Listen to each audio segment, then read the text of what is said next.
സഹോദരീ സഹോദരന്മാർ, 29ാമത് അന്താരാഷ്ട്ര ചലച്ചിത്രമേളയ്ക്ക് ഇന്ന് സമാപനമാവുകയും ഈ മേള എല്ലാവർക്കും ഒരു മികച്ച ദൃശ്യാനുഭവം പകർന്നുനൽകിയതിൽ അഭിമാനിക്കുന്നു. ഇവിടെ പ്രസ്താവിച്ചതുപോലെ സ്ത്രീപക്ഷ രാഷ്ട്രീയം ഉയർത്തിപ്പിടിച്ചുകൊണ്ടാണ് ഇത്തവണത്തെ മേള കൂടുതൽ ശ്രദ്ധേയമായത്. ഇതിൻ്റെ ഉദ്ഘാടന ചടങ്ങിൽ ആദരിക്കപ്പെട്ടത് ഹോങ്കോങ് സംവിധായകയായ ആൻ ഹുയിയും ഇന്ത്യൻ അഭിനേത്രിയായ ശബാന ആസ്മിയുമാണ്. സ്പിരിറ്റ് ഓഫ് സിനിമ പുരസ്കാരം പായൽ കപാടിയക്കാണ് ലഭിച്ചത്. ആകെ പ്രദർശിപ്പിച്ച 177 സിനിമകളിൽ 40-ൽ പരം ചിത്രങ്ങൾ വനിതാ സംവിധായകരുടേതായി.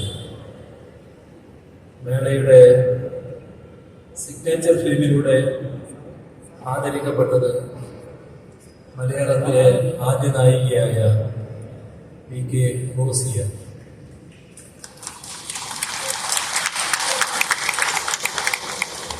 സ്ത്രീപക്ഷ കാഴ്ചപ്പാട് ഉയർത്തിപ്പിടിച്ച ഈ മേള ഐക്യത്തിൻ്റെയും ഒരുമയുടെയും വേദിയായി കൂടി മാറി എന്നത് ഏറെ സന്തോഷം പകരുന്ന കാര്യമാണ്.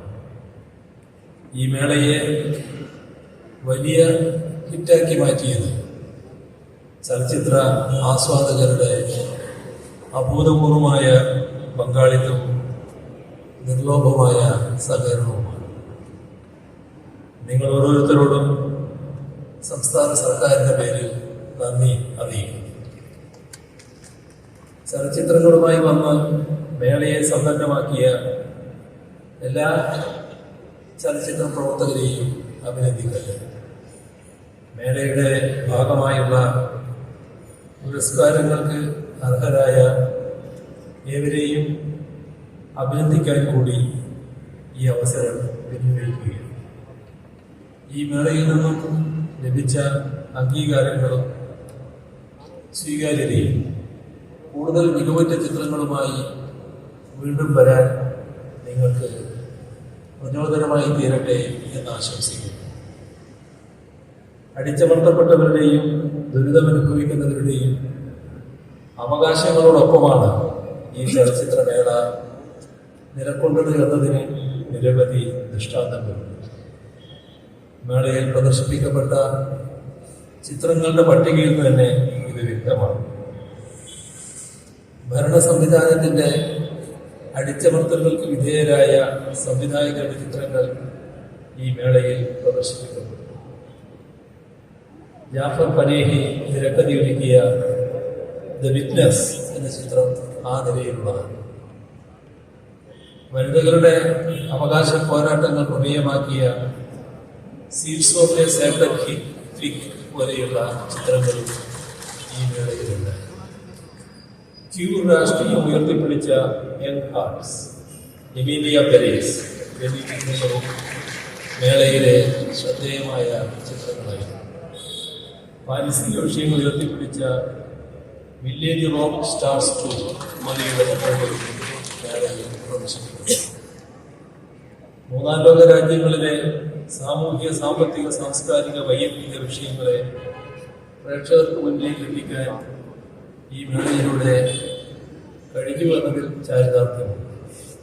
മേളയിലെ ഒട്ടുമിക്ക ചിത്രങ്ങളും നിറഞ്ഞ സദസ്സിലാണ് പ്രദർശിപ്പിക്കപ്പെട്ടത് എന്നത് മേളയുടെ ജനപങ്കാളിത്തത്തിന്റെ തെളിവാണ്. മനുഷ്യന്റെ ആന്തരിക സംഘർഷങ്ങളെയും മനുഷ്യർ തമ്മിലുള്ള രാഷ്ട്രീയ സംഘർഷങ്ങളുടെയും ദൃഷ്ടാന്തങ്ങളായ നിരവധി ചിത്രങ്ങളാണ് മേളയിൽ പ്രദർശിപ്പിക്കുന്നത്. അത് കൃത്യമായ രാഷ്ട്രീയ ബോധമുള്ള പുതുതലമുറക്ക് ചലച്ചിത്ര രംഗത്തേക്ക് കടന്നു വരാനുള്ള വലിയ പ്രചോദനമായി തീരുമെന്ന പ്രതീക്ഷ പങ്കുവെക്കുന്നു. ഈ മേള വലിയ വിജയമാക്കിയ എല്ലാവർക്കും ഒരിക്കൽ കൂടി നന്ദി അറിയിച്ചുകൊണ്ട് ഈ സമാപന സമ്മേളനം ഔപചാരികമായി ഉദ്ഘാടനം ചെയ്ത് അറിയിച്ചുകൊണ്ട് അവസാനിപ്പിക്കുന്നു.